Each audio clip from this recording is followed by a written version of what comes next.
नमस्कार मंडळी PM किसानच्या visa हप्त्या संदर्भात काही महत्त्वाचं अपडेट आहे। पीएम किसानचा विसा हप्ता आता शेतकऱ्यांच्या खात्यावर जमा केला जाणार आहे।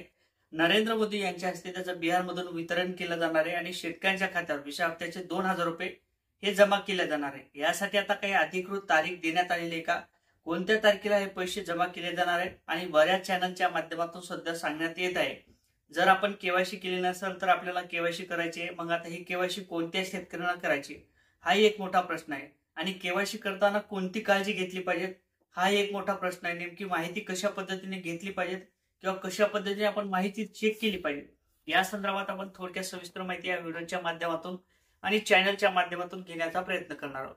त्याचबरोबर कोणत्या तारखेला हे पैसे जमा केले जाणार आहे यासाठी काही अधिकृत माहिती देण्यात आलेली का, संपूर्ण माहिती या व्हिडिओच्या माध्यमातून समजून घेण्याचा प्रयत्न करणार आहोत। मंडळी, मी गणेश ठाकरे कृषी न्यूज या युट्यूब चॅनलवर आपलं सहर्ष स्वागत आहे। चॅनलवर नवीन असाल तर या साईडला काळं किंवा पांढरं सबस्क्राईबचं बटन दिसेल, त्याच्यावरती क्लिक करा। आपले काही कमेंट असतील ते सुद्धा करायला विसरू नका आणि व्हिडिओ आवडला तर लाईक आणि शेअर करायला सुद्धा विसरू नका। म्हणजे ज्या अर्थी आपल्याला पीएम किसानचे 2000 रुपयाचं वितरण करण्यात आलं होतं, म्हणजे 1900 हप्त्याचं वितरण करण्यात आलं होतं आणि आता शेतकऱ्यांना सुद्धा प्रतीक्षा आहे 20 हप्त्याची।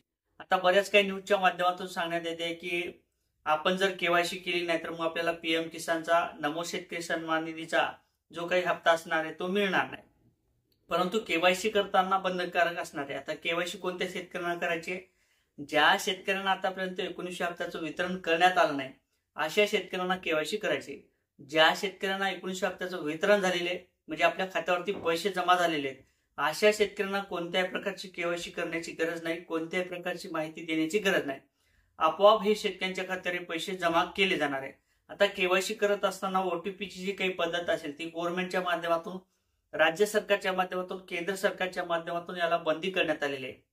कारण तर सायबरचा जो काही प्रकार होता, सायबरच्या माध्यमातून बऱ्याच काही चुकीच्या पद्धतीने ओटीपी घेतल्या जातात त्या आणि बऱ्याच काही शेतकऱ्यांचे जे काही बँकेचे खाते होते ते सुद्धा खाली होत होते। म्हणून जी काही ओटीपीची जी काही पद्धत असणार आहे ती बंद करण्यात आलेली आहे। जर आपल्याला केवायसी जरी करायची असेल तर आपण थंब देऊन त्या ठिकाणी आपली सरकारी सेवा केंद्र ठिकाणी आपण आपली केवायसी करू शकता। आपलं लँड रेकॉर्ड असेल ते येस आहे का नाही ते चेक करू शकता आणि सगळं काही व्यवस्थित असेल तर आपल्याला कोणत्याही प्रकारची केवायसी करण्याची गरज नाही।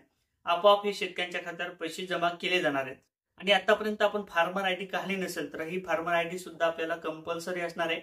जर आपल्याकडे फार्मर आयडी नसेल तर मग आपल्या खात्यावरती हे पैसे जमा केले जाणार नाही। परंतु आता महत्त्वाचं म्हणजे जे काही बिहारच्या निवडणुकी आहेत आणि या बिहारच्या निवडणुकीच्या पार्श्वभूमीवरती आता नरेंद्र मोदी यांचा जो काही दौरा असणार आहे तो 18 तारखेला दौरा असणार आहे आणि या दरम्यान आता उद्या सोमवार आहे, या सोमवारच्या दरम्यान म्हणजे उद्याला जी काही माहिती असेल ती अधिकृत तारीख सुद्धा डिक्लेअर केली जाणार आहे आणि जी काही माहिती असेल किंवा त्याच्यासाठी जे काही निधी लागणार आहे तो सुद्धा मंजूर केलेली आपल्याला त्या पीएम किसानच्या वेबसाईटवर दिसेल। परंतु निश्चितच 18 तारखेपर्यंत हमखास शेतकऱ्यांच्या खात्यावर 2000 रुपयाच्या हप्त्याचं वितरण केलं जाणार आहे।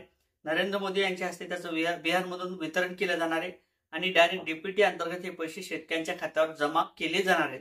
अशा पद्धतीची माहिती काही मिळालेली आणि ती माहिती आपण माझ्या चॅनलच्या माध्यमातून तुमच्यापर्यंत पोहोचवण्याचं काम हे निश्चितच केलेले आहे। असेच नवीन अपडेट घेण्याकरता नक्कीच चॅनलवर नसेल तर लगेच चॅनलला सबस्क्राईब करून घ्या। व्हिडिओ आवडला तर लाईक आणि शेअर करायला सुद्धा विसरू नका। जय शिवराय।